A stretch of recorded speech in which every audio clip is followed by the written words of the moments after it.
Moçada, então vamos bater um papo aqui sobre o classicismo, tá certo? Que é a nossa segunda escola literária. Como assim, Evaristo? Segunda escola literária. Nós não passamos pelo trovadorismo, depois pelo humanismo, agora o classicismo? Passamos. Portanto, é a nossa terceira escola literária. Errado. O humanismo não é uma escola literária. É apenas um período de transição entre duas escolas literárias, que é o trovadorismo e o classicismo. Tudo bem? Então, segunda escola literária, classicismo, cujo auge se dá no século XVI. Beleza? Bom, nós precisamos sempre fazer, antes de estudar um movimento literário, uma obra literária, fazer um panorama sociológico para que a gente possa entender do porquê das características da escola literária, tá certo?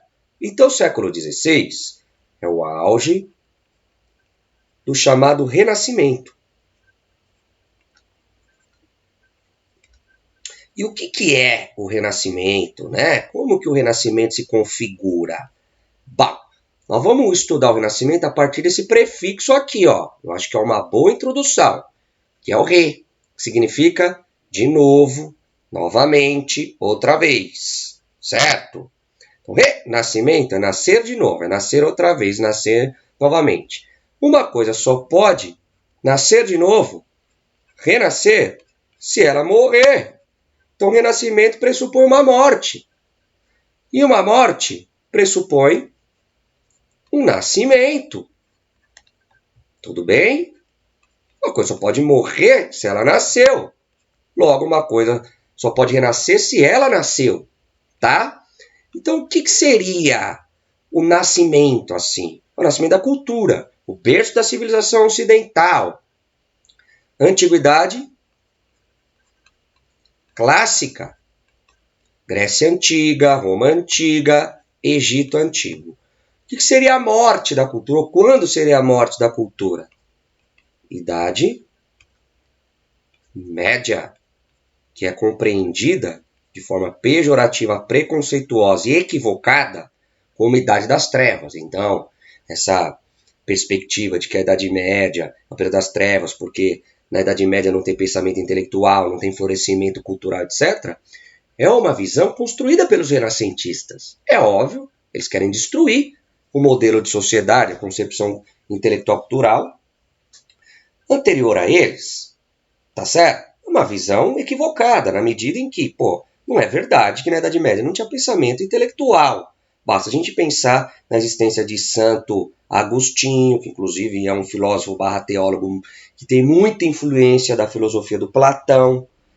O próprio São Tomás de Aquino, que também tem muita influência da filosofia clássica, mas não de Platão, e sim de Aristóteles. Basta a gente pensar as manifestações literárias do trovadorismo, as cantigas, as novelas de cavalaria. Então não é bem verdade que a Idade Média é o período das trevas, né? É verdade que na Idade Média é uma preocupação maior com a questão religiosa, é um modelo de sociedade guiado pelo teocentrismo, Deus como meio de todas as coisas.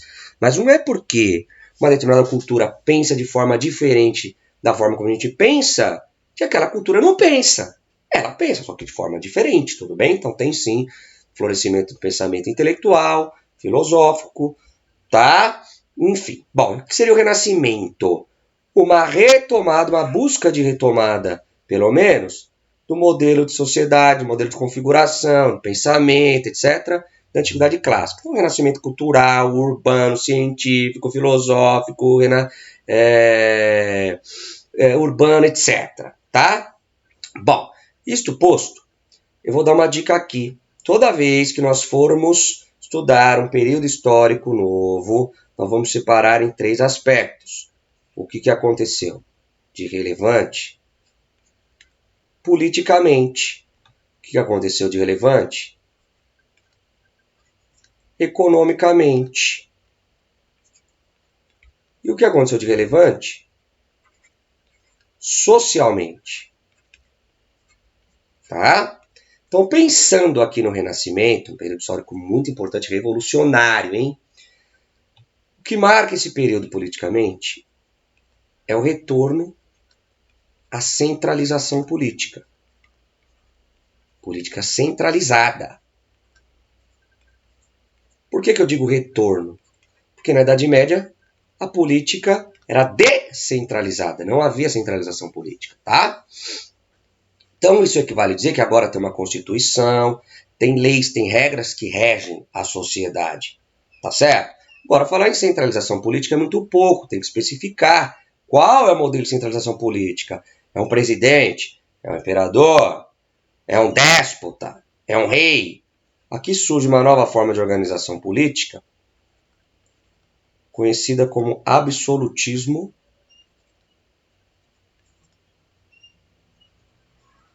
monárquico.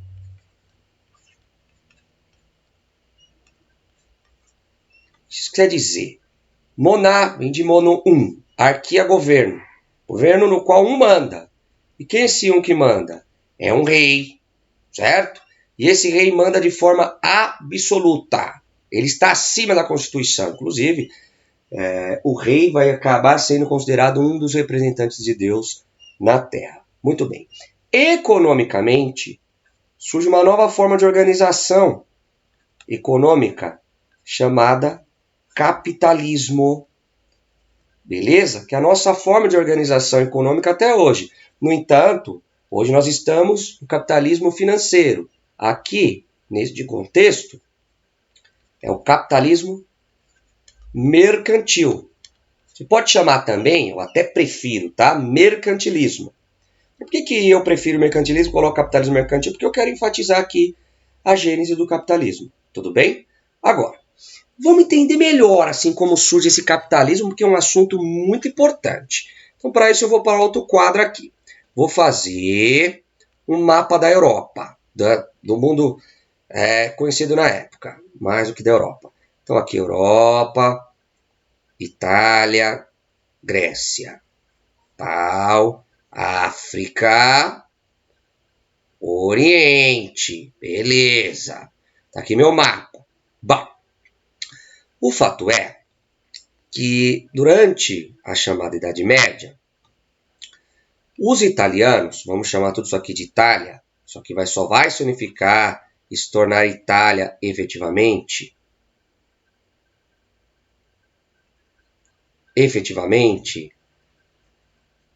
no século XIX, segunda metade do século XIX. Tudo bem? Então vamos chamar de Itália isso aqui para facilitar. Os italianos, enquanto a Europa estava mergulhada no feudalismo, eles continuavam com uma centralização política, uma urbanização, com comércio intenso. Comércio com quem? Os italianos eles vinham aqui no Oriente, mais especificamente na Índia e na China, buscavam produtos e comercializavam esses produtos aqui no mercado interno, no norte da Europa, aqui no resto da África. Agora, somente os italianos comercializavam esses produtos aqui, no norte da África e na Europa. Isso equivale a dizer que os italianos eles detinham o monopólio do comércio. O que acontece quando alguém tem o monopólio do comércio? Esse alguém pode colocar o preço que quiser no produto. Então os italianos vêm aqui, vou chutar, tá? Uma ficção. Compravam aqui, uma estimativa. Compravam, sei lá, um metro da seda chinesa por R$100. Eles comercializavam o metro da seda chinesa por 1.000. Quer, não quer ficar sem, só eu tenho esses produtos. Muito bem. Portugal teve uma precoce centralização política em 1147. É a data da fundação do Reino Português. Surgiu aqui Portugal. Beleza. O resultado disso é que os portugueses eles começaram a pensar muito precocemente nessa questão geopolítico-comercial. Bom, nós precisamos, nós portugueses, arrumar um meio de entrar nesse comércio, cara. E a gente mesmo ir buscar esses produtos lá no Oriente. Se a gente for buscar, ao invés de pagar 1.000, a gente vai pagar 100. A gente pode comercializar esses produtos. Beleza. E aí surge uma primeira preocupação, que é o meio de transporte. Qual é o meio de transporte que nós portugueses, nos utilizarmos para chegar até o Oriente? Pô, tem que ser um meio de transporte que compense, um meio de transporte que garanta para a gente a possibilidade de trazer produtos numa quantidade enorme. Não pode ser uma carruagem ou barquinho. Vai surgir, vou voltar para o outro quadro, vai surgir, por conta dessas preocupações, as grandes navegações. Ou seja, a preocupação agora, desenvolvimento da engenharia náutica, cara, grandes navegações, data daqui, emissão da bússola, da pólvora, etc e tal. Tudo bem? Portugal vai investir muito aqui nas grandes navegações, inclusive com o capital da judeusada que acaba chegando em Portugal durante a Idade Média e tal. Bom, surge, vou voltar para o primeiro quadro, para o quadro do mapa, surge um outro problema. A rota comercial até o Oriente. Você pode pensar assim, Evaristo, isso aí é uma discussão fácil.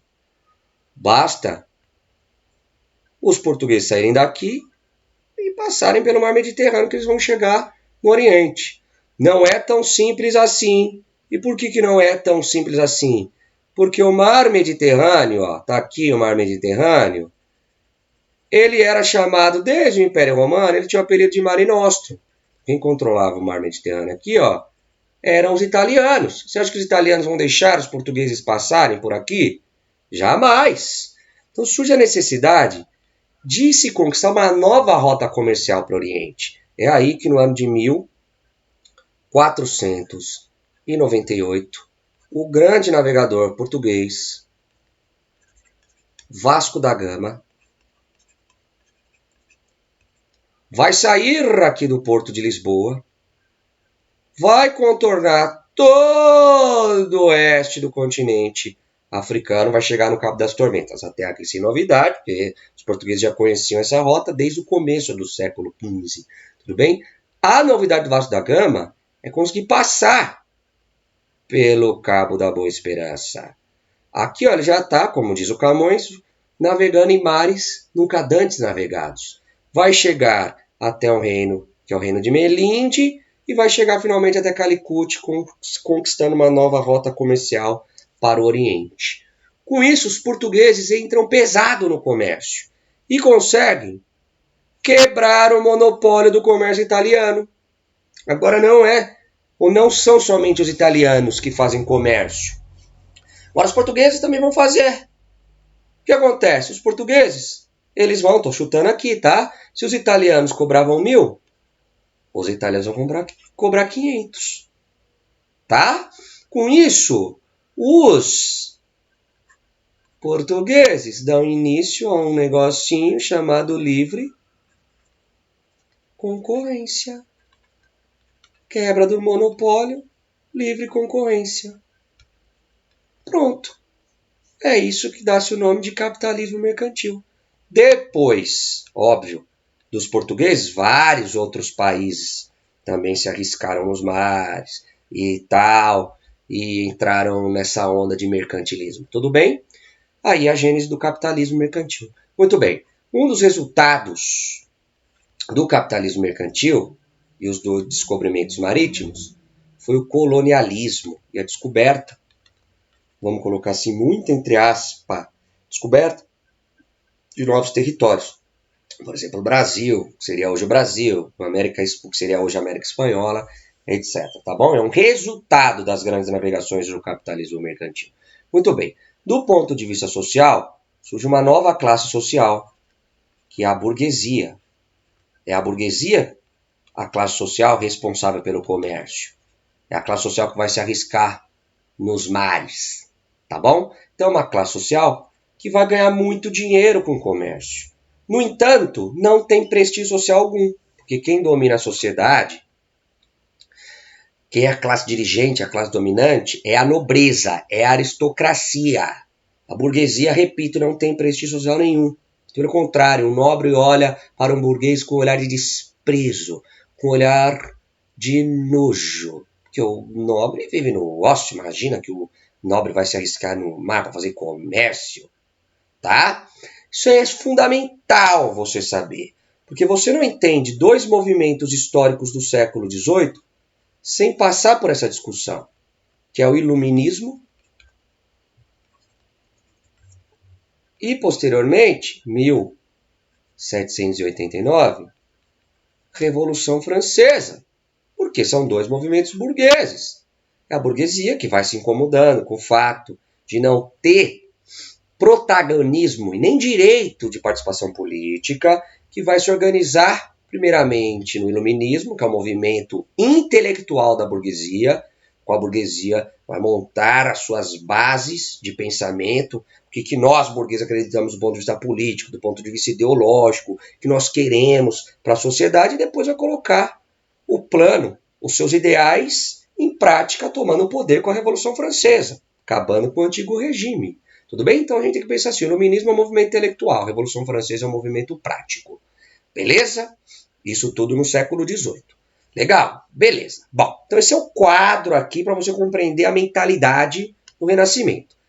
Para que a gente possa avançar para a discussão da arte, só falta discutir com você outra coisa trivial do Renascimento, que é a famosa reforma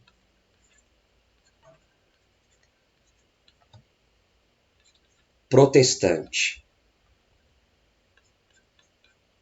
feita no que seria hoje a Alemanha, que também é um país que só se unifica na segunda metade do século XIX, né? Essa época era a Prússia, aquela coisa toda. E acontece no ano de 1517. Tá certo? Bom, então o que foi a reforma protestante? O Martinho Lutero, ele era um membro da Igreja Católica, no que seria hoje a Alemanha. E o Martinho Lutero, ele radicaliza o humanismo. No humanismo, há uma crítica aos membros da Igreja Católica. Mas os humanistas, eles não criticam a instituição Igreja Católica. O Lutero, aqui no século XVI, ele vai radicalizar e vai passar a criticar não somente o clero, os membros da Igreja Católica, bem como também a instituição Igreja Católica. Então, um dia, ele vai lá, fecha as portas da catedral onde ele ministrava a missa, que é a catedral que ficava, uma igreja que ficava no castelo de Wittenberg, né? E aí ele prega na porta da igreja as suas 95 teses, vamos dizer assim, as 95 razões pelas quais o Martinho Lutero ele está rompendo com a Igreja Católica. Dessas 95 teses, nós vamos discutir 3 aqui, tá? Importantes. Opa, peraí só um minuto, desculpa. Nós vamos discutir 3 dessas teses que são muito importantes. A primeira delas é o fato de que o Lutero vai permitir e vai fazer a tradução da Bíblia para o alemão. Era proibido traduzir a Bíblia. A Bíblia só podia ser lida em 2 idiomas, latim e grego, os idiomas clássicos, para traduzir. Bom. Segundo, ele vai defender a livre interpretação dela, livre interpretação da Bíblia.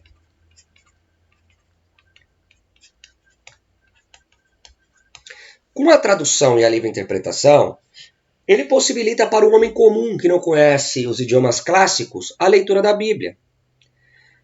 E vai permitir que esse homem que tem a possibilidade de ler a Bíblia interprete a Bíblia como ela tocar o coração do sujeito. Portanto, agora o sujeito não precisa de um intermediário divino. Ele não precisa de ir à igreja para entrar em contato com pensamento cristão. Não precisa ir à igreja para conhecer a Bíblia. Portanto, o que faz o Martinho Lutero? Tal qual os portugueses quebram o monopólio do comércio italiano, Martinho Lutero quebra com o monopólio da interpretação da fé. Não é somente agora a Igreja Católica que vai interpretar a fé. Quebrou o monopólio. Então é um período do século XVI de muita liberdade de pensamento, de quebra de paradigmas, de quebras de monopólio. Tudo bem? E um terceiro fato aqui que eu destaco é a recusa crítica à venda de indulgência, que era uma prática muito comum, muito habitual na Igreja Católica. Vai proibir, vai achar um absurdo, né? O que é a venda de indulgência? A venda do perdão divino. Então, o cara comete um crime, mata alguém, ele vai lá para o padre, se confessa, paga R$1 milhão e está absolvido, segundo o padre. O Lutero vai achar um absurdo, vai criticar essa comercialização da fé. Tudo bem? Vai surgir um outro protestante na esteira da revolução trazida pelo Lutero, que é o John Calvino, que dá início ao calvinismo. E o Calvino vai quebrar com a compreensão da igreja de lucro somente até 10%, porque a igreja só permitia lucro até 10%, a igreja católica. O Calvino vai inverter essa lógica, muito pelo contrário, lucre 5, lucre 10, lucre 15, lucre 20, lucre 50, cristão. Quanto mais você lucrar, mais é sinal de que Deus te ama. Portanto, é uma inversão completa dessa perspectiva do catolicismo, de lucro até 10%. Inclusive, essa perspectiva cristã católica de lucro somente até 10% é um empecilho ao livre desenvolvimento do capitalismo. Vai vir o Calvino e vai modernizar essa perspectiva e vai trazer a ideia de predestinação divina. Quanto mais você lucra, mais próximo de Deus, mais é sinal de que Deus te ama porque você é um predestinado da fé. Tá certo? O resultado disso é que o protestantismo acaba se tornando uma religião moderna, completamente afinada com o tempo histórico vigente, renascimento, capitalismo mercantil. O catolicismo acaba se tornando uma religião ultrapassada, antiquada, antiga. Tudo bem? Porque limita a possibilidade de lucro. Beleza. Vai haver muito depois da discussão, surge um filósofo importantíssimo chamado, um sociólogo muito importante chamado Max Weber. E o Weber, ele tem um livro chamado, um dos pais da sociologia, o Max Weber, né? O Weber, ele tem um livro chamado A Ética Protestante e o Espírito Capitalista. E o Weber, ele vai defender a tese muito interessante de que os países do norte da Europa vão aderir prontamente ao protestantismo. Resultado, progresso econômico. Os países do sul da Europa, tirando França, que é um lugar esquisitíssimo do ponto de vista religioso, não dá para definir muito bem se é um país protestante ou um país católico, mas Portugal, Espanha aqui, Itália, Grécia, etc., vão permanecer no catolicismo. Resultado, não tem progresso econômico. Tá certo? Então, ou seja, o protestantismo ele garantiu progresso econômico. E muito disso em razão a essa questão do lucro, da permissão do lucro acima de 10%. Tudo bem? Então esse é um panorama geral do século XVI para que a gente possa entender a arte do século XVI efetivamente. Tá certo?